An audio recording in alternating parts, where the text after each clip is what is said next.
Hello, good evening students. कैसे हैं आप लोग? उम्मीद करता हूँ अच्छे ही होंगे। स्वागत है आपका आपके अपने YouTube channel accountancy business classes में।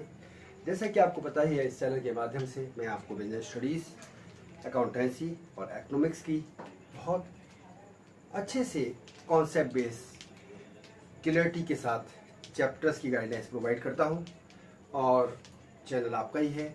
और जैसा कि आपको पता है, चैप्टर नंबर 6 चल रहा है जिसका नाम है accountancy procedure, rules of debit and credit. Rules of debit and credit की बात करूं तो rules of debit and credit accounts के स्टूडेंट्स के लिए फाउंडेशन का काम करते हैं, अकाउंट्स के लिए स्टूडेंट्स के लिए बेस का काम करते हैं। और इस rules of debit and credit को समझने के लिए हमें दो अप्रोचेस को समझना पड़ेगा।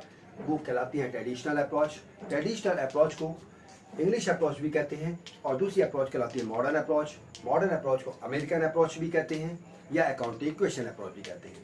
तो हम समझते हैं, जैसा कि इसका first part accountancy procedure rules of debit and credit का फर्स्ट पार्ट मैं आज अपलोड कर दूंगा और सेकंड पार्ट के बारे में मैं आपको बता रहा हूँ। अगर मैं ट्रेडिशनल अप्रोच के हिसाब से rules of debit and credit को समझना चाहता हूँ तो सबसे पहले मुझे पता होना चाहिए कि दो टाइप के अकाउंट होते हैं, पर्सनल अकाउंट और रियल अकाउंट। पर्सनल अकाउंट की बात करूं तो पर्सनल अकाउंट में किसी इंडिविजुअल का नाम, किसी फर्म का नाम, किसी कंपनी का नाम इंक्लूड होता है। इंडिविजुअल का मतलब जैसे मैं, हरी, श्याम और कोई भी व्यक्ति को अगर मैं डिनोट करूं तो वो इंडिविजुअल अकाउंट में आता है। किसी फर्म का नाम, किसी कंपनी का नाम, इसको हम पर्सनल अकाउंट में कंसिडर करते हैं। पर्सनल अकाउंट का रूल्स होता है debit to receiver and credit to giver. Next, इन पर्सनल अकाउंट को टू टाइप में बांटा जाता है। First is real account and second is nominal account. Real account में सारी टेंजिबल और इंटेंजिबल एसेट्स आती हैं एक्सेप्टिंग डेटर्स। टेंजिबल एसेट्स क्या होती हैं? Which we can touch, which we can feel. Tangible assets के एग्जाम्पल क्या हैं? Land and building, plant and machinery, fixtures and fitting. Intangible assets क्या होती हैं? Intangible assets are those assets which we can't touch, which we can't see, which don't have any physical existence. Examples of intangible assets: goodwill, patent, copyright, trademark, computer software. These are the examples of intangible assets. Intangible assets के बाद हम इसके rule की बात कर लेते हैं real account की। Debit what comes in and credit what goes out. After that, next account nominal account. Nominal account में expenses and losses, incomes and gains. Expense और losses में difference क्या होता है? Expense हमारे बिजनेस का पार्ट होते हैं, डेली रूटीन में हमें उसे करना पड़ता है, नॉर्मल कोर्स में चलते हैं। और लॉसेस कभी कभी होते हैं। लॉसेस ऑक्योरिंग नेचर के नहीं होते, नॉन ऑक्योरिंग नेचर के होते हैं और एक्सपेंस ऑक्योरिंग नेचर के होते हैं। अगर मैं इनकम्स और गेन्स की बात करूं, इनकम ऑक्योरिंग नेचर की होती है और गेन नॉन ऑक्योरिंग नेचर के होते हैं। ऑक्योरिंग नेचर का मतलब this is the part of business. Business का पार्ट होता है प्रॉफिट एंड लॉस। कई बार हमें बिजनेस से लॉस भी होता है, कई बार हमें बिजनेस से प्रॉफिट भी होता है। लेकिन अगर मैं गेन की बात करूं तो gain is different thing. Supposing that मैंने कोई इन्वेस्टमेंट कर रखा है या मेरे पास कोई फिक्स एसेट्स है, उसे मैंने सेल करा तो मुझे जो गेन हुआ वो मेरा गेन की कैटेगरी में आता है। सो इसका रूल होता है debit all the expenses and losses, credit all the incomes and gains. अब हम चलते हैं कोई एक क्वेश्चन की तरफ, एक न्यूमेरिकल क्वेश्चन की तरफ। जैसे अगर मैं कहूँ rules of debit and credit traditional classification at a glance, इसमें तीन टाइप्स के अकाउंट होते हैं: personal account, real account and nominal account. Personal account में रिसीवर को डेबिट करते हैं और गिवर को क्रेडिट करते हैं। रियल अकाउंट में जो चीज़ हमारे पास आ रही है उसे डेबिट करेंगे और जो चीज़ जा रही है उसे क्रेडिट करेंगे। Just take as an example building purchase in cash. Building हमारे बिजनेस में आ रही है तो building account debit to cash account. After that, nominal account, expenses and losses debited, incomes and gains credited. एक क्वेश्चन है, classifying the following accounts into personal, real and nominal account: cash, bank, outstanding salary, sales, accrued interest, leasehold property, drawings, discount received, bad debts written off, purchases, bad debts recovered, plant and machinery account, capital, interest paid, bank overdraft, prepaid rent, carriage inward and goodwill. अब मुझे इनको classify करना है in personal account, in real account, in nominal account. मुझे बताना है कि इसमें क्या चीज़ पर्सनल अकाउंट में आएगी, कौन सी चीज़ रियल में आएगी, कौन सी नॉमिनल में आएगी। अगर मैं कैश की बात करूं तो कैश क्या है? मेरा रियल अकाउंट है। बैंक मेरा पर्सनल अकाउंट है। Just see the difference. Cash real account है और बैंक नॉमिनल अकाउंट है।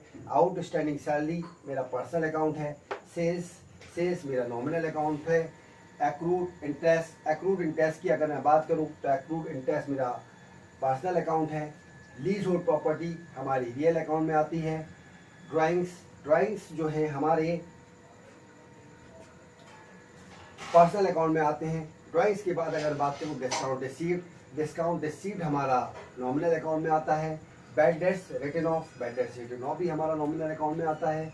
परचेजेस की अगर मैं बात करूँ तो परचेजेस हमारी नॉमिनल अकाउंट में आती है। परचेजेस के बाद अगर मैं बात करूँ बैड डेट्स रिकवर्ड की, बैड डेट्स रिकवर्ड अगर हुआ है, बैड डेट्स रिकवर्ड हुआ है तो वो भी हमारा पर्सनल अकाउंट का पार्ट है, नॉमिनल अकाउंट का पार्ट है। फिर प्लांट एंड मशीनरी हमारी एसेट्स होती है। एसेट्स किस अकाउंट्स में जाती है? रियल अकाउंट में जाती है प्लांट एंड मशीनरी। कैपिटल की अगर मैं बात करूँ तो कैपिटल पर्सनल अकाउंट है। कैपिटल क्या होती है? Capital is that part of money which is invested in business. जो प्रोप्राइटर ने अपना पैसा बिजनेस में लगाया वो बिजनेस की कैपिटल कहलाती है। आफ्टर दैट इंटरेस्ट पेड, अगर मैं इंटरेस्ट पेड की बात करूँ नॉमिनल अकाउंट है। बैंक ओवरड्राफ्ट हमारा पर्सनल अकाउंट है। बैंक ओवरड्राफ्ट क्या होता है? Bank overdraft means when the bank allow और give the permission to withdrawal more money as deposited in our bank account. यदि बैंक हमें ये परमिशन देता है कि आप अपने डिपॉजिट अमाउंट से ज़्यादा पैसा विड्रॉल कर सकते हो तो बैंक ओडी कहलाता है। करंट अकाउंट होल्डर्स को ये फैसिलिटीज दी जाती है और इसमें आप यानी कस्टमर बैंक को इंटरेस्ट देता है। आफ्टर दैट प्रीपेड रेंट हमारा पर्सनल अकाउंट है। कैरेज इनवार्ड हमारा नॉमिनल अकाउंट है, खर्चा है हमारा। अगर मैं गुडविल की बात करूं तो गुडविल हमारी एसेट्स है। यानी कि कहने का मतलब ये है कि इस क्वेश्चन में जो हमें आइटम्स गिवन हैं उसको हमें पर्सनल अकाउंट, रियल अकाउंट और नॉमिनल अकाउंट के हिसाब से क्लासीफाइड करना है। नेक्स्ट क्वेश्चन देखते हैं। सबसे पहले ये देखते हैं ईच ट्रांजेक्शन इन्वॉल्व 2 और मोर अकाउंट्स। हर ट्रांजेक्शन की each and every transaction having dual aspect. Once it is credited, at the same time it will be debited. After ascertaining the accounts involved, it is decided which account is debited and which account is to be credited. Next question, state the nature of account, personal account, real account, nominal account, and show which will be debited and which will be credited. Rent received, अगर मुझे rent received दिया है तो nature of account क्या है? Nominal account और ये क्या होगा? Credit होगा. After that मशीनरी परचेज करी मैंने, अगर मैंने मशीनरी परचेज करी है तो ये मेरा रियल अकाउंट है और ये डेबिटेड होगा। फिर गुड्स परचेज करे हैं तो ये मेरा नॉमिनल अकाउंट है। क्या है ये? Nominal account. क्या होगा? डेबिटेड होगा।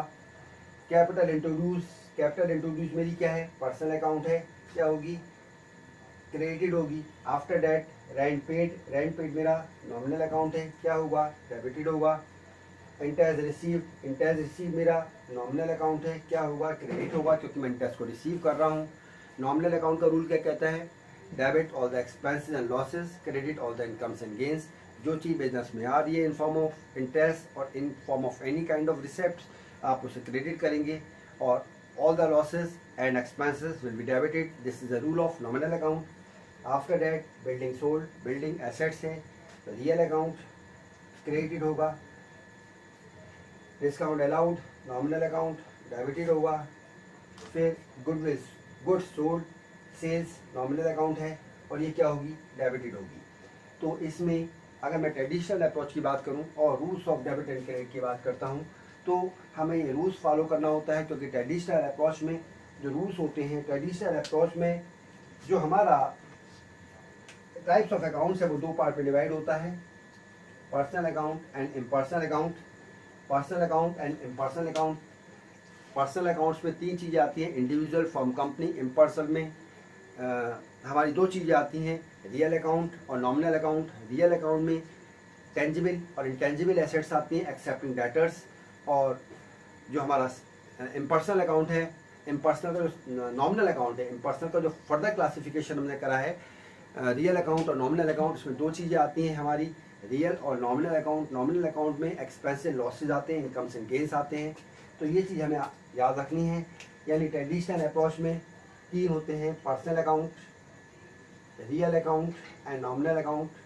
अब ये पर्सनल अकाउंट में हमें पता है क्या क्या चीज़ आती है, इंडिविजुअल फ्रॉम कंपनी। इम्पर्सनल के ये दो पार्ट होते हैं, ये पार्ट है इम्पर्सनल के रियल और नॉमिनल। फिर पर्सनल का रूल क्या होता है, debit to receiver, credit to giver. Real का क्या होता है, debit what comes in, credit what goes out. Nominal का क्या होता है, debit all the expense and losses, credit all the incomes and gains. So students, उम्मीद करता हूँ कि ये ट्रेडिशनल अप्रोच आपको अच्छे से समझ में आई होगी। ये दो क्वेश्चंस मैंने आपको कराए कि कौन सी आइटम्स को आप कैसे क्लासीफाइड करेंगे into personal account, real account और नॉमिनल अकाउंट में। इसके लिए आपको रूल्स का पता होना चाहिए।